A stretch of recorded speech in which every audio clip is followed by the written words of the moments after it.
I've been working on this thing. I've been working on it, and I'm gonna drop the link below.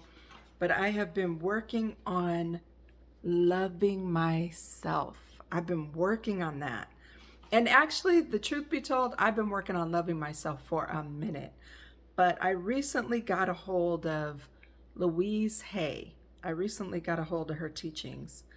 And, I might not subscribe to everything that people talk about, but I listen to hear, if there's anything pertinent or relevant to me. And so, and one of her main things that she talks about is loving yourself and how to love yourself. And so you can get in the mirror and you can say, I love myself, I love myself, I love myself. But you know what she says is the number one thing to allow you to love yourself is to stop criticizing. Just stop criticizing. And I'm going to be on this topic for a minute because what I know is there's only, Jesus, he wrapped up the whole 66 books of the Bible in two little verses. And one was like, you will love the Lord your God with all your heart, with all your mind, with all your strength, right? Okay, that's clear. That's clear enough to understand. Then he adds in this second part, and you will love your neighbor as yourself. Man, and when I started digging into that and thinking about that. And so, how can I love my neighbor? As it's no wonder that we're fighting and killing each other, because if I love my neighbor like I used to love me, I basically hate my neighbor because I wasn't loving me. And if I'm not loving myself, I sure can't love anybody else. And that's the part. That's the part that we need to get to. Where is the love? The love for yourself and the love for your family, the love for your friends, the love for people, humanity in general. Where is that love? And I submit to you that it's severely lacking because we don't know how to love ourselves. And so I'm going to test you out today. I'm going to test you. I'm going to try you out on this little test right here. If you can you go an entire 24 hours without criticizing yourself? Without saying, I'm so stupid, I'm so dumb, why did I do that? Without beating yourself down. I want to be in the business of building myself up, not beating myself down. And God knows, and the thing is that when you start on this journey, you're going to find that you're going to have to, so what I heard her say recently was, if love is the house, forgiveness is the door frame. So you have to, if you're going to get into love, if you're going to get into loving yourself, you're going to have to go through the door of forgiveness, right? And so not just forgiving others, but forgiving yourself. Mistakes you made, things that you should have done years ago that you didn't do. Stuff that, doesn't mean anything now. It means nothing now. But you're still beating yourself up for it. And so that's really like the one thing that I wanted to point out too was that I just recently heard, I've been listening to her a lot. And so, and every time I do, I hear something different. And so I don't know if anybody's like me. For me, I don't know why I'm like this, but whenever I find something that's good, that's insightful, that's revelatory, that's something that I haven't heard before, but it's useful and helpful, I want to get in and I want to know it. I want to know it backwards and forwards, because what I know about me is I'm going to share it. And so I don't want to just be sharing anything, and I don't want to be just sharing willy-nilly. I want to have all the information and I want to know it. So the way that I do that is by listening to it, reading it, writing down things, writing down questions, trying to understand, picking it apart, understanding the research. Where did she get her information? Who did she study under? All the things, so that I can really grasp what it is that I'm going to probably be sharing with somebody in the near future. And what I also know is that if anything comes to me and it makes me do that, it makes me, get on this track of studying or whatever, I know that soon and very soon there will be an opportunity for me to share that information. Like, it doesn't just come to me and then fall dead. It normally, if it comes to me and I'm studying, sure enough, somebody will come by and ask me to speak at some conference. Somebody will come by and ask me to speak to their group. Somebody will ask me to teach a Bible study. Somebody will ask me to do something to share the information on the inside.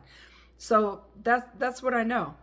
And so if you're like that, and even if you're not like that, what you should understand though is that learning is repetition. Mastery is repetition. You only are going to get good at a thing if you do it over and over and over and over and over again. Michael Jordan says he was only good because the main reason for his success is because he did the fundamentals, the basics, but he did it over and over and over and over again. And I know we think that we need to master all kinds of different things, have a plethora of things. But really the truth is, when you talk to really successful people or really high net worth individuals or people who have mastered a certain craft for over a period of time, when you talk to them, they've just done the same thing, the same one thing, over and over and over again. I think about Stradivarius, the guy who built those violins, and all he did was build violins. No wonder they're fantastic. And still, even though he built them in the 1700s, maybe even 1500s, I'm not really sure on that one, but they're of such value, such high value today, because he took an excellent interest in the fundamentals of building it. And that's what it is. And so I'm trying to take an active interest in the fundamentals of learning, of making me better, improving myself. I've been on this journey of self-improvement for a long time. And, it seems never ending. And that's really the truth. It is, in fact, never ending. So there's something to be said about improving yourself and working on yourself, because I heard Martha Stewart say, when you're through changing, you're through. And so I'm going to leave you with that. When you're through changing, you're through. And if you're interested in going on the loving yourself journey, like I said, I've been on this journey. And let me just tell you, let me just give a little shout out about myself. So I started the journey on March 27th. And I went 30 days to my birthday, April 27th. And in that 30-day time, in just the little not criticizing myself, getting in the mirror, building myself up, telling myself that I loved me and that I'm worthy of love, and then saying some affirmations, some things that I want to go well, things that I want, like I love this day, I love this life, I can't wait to see what's in store. By building myself up in that 30-day period of time, I experienced unexpected money deposited into my account without me knowing about it or looking for it. It wasn't an income tax return either. I experienced gifts. Random gifts from people I did not know. In that period of time, I experienced the opportunity to come back to California, to come back home. All this happened in that short little period of time. And I believe that it was because I started not just loving myself and not criticizing myself, but I'll tell you what happens. When you stop criticizing yourself, you can't really criticize anybody else. You know what I mean? Like it doesn't really feel the same way. And trust me, I was a lifetime critiquer, a lifetime critic. Like I could have been with Siskel and Ebert, a lifetime critic about any and everything, because that's exactly what I was doing to myself. And so when that ended, and in that 30-day window, I couldn't criticize anybody else, but I would say every morning, I would open up my arms really big, like, and I would say, I am open and receptive to receiving all good. I'm open and receptive to receiving all good.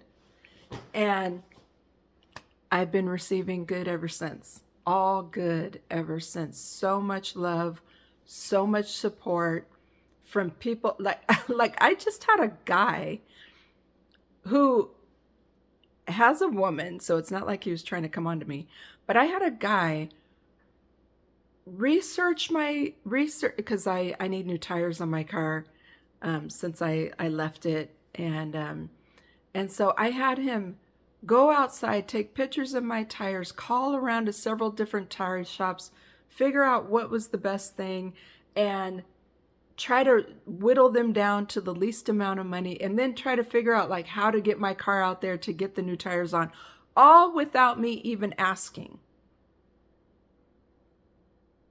Now you might say, Drea, that's just because of you. No. When you have the love on the inside, you have it on the outside. And whatever you put out there, you're going to get back.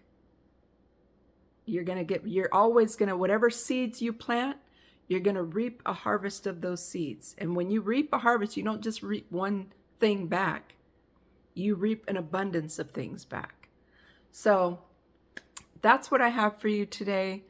Give me a like, check out my offering on Gumroad, and get in there and look at it and tear it up, and give me your feedback and let me know what you think about it. I'm so curious to see like what people think, if they actually feel like it's helpful, useful, or woo woo, or whatever you want to say. I mean, you can act like things are woo woo, or you can give it a listen.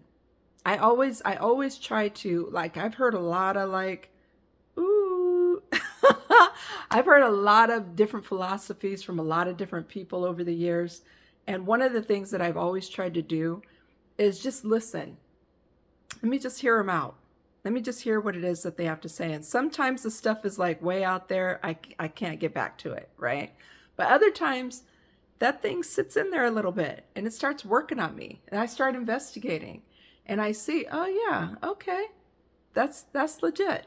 So you never know. Be a lifelong learner and see what comes your way. All right. Love you, fam. Talk to you soon. Bye.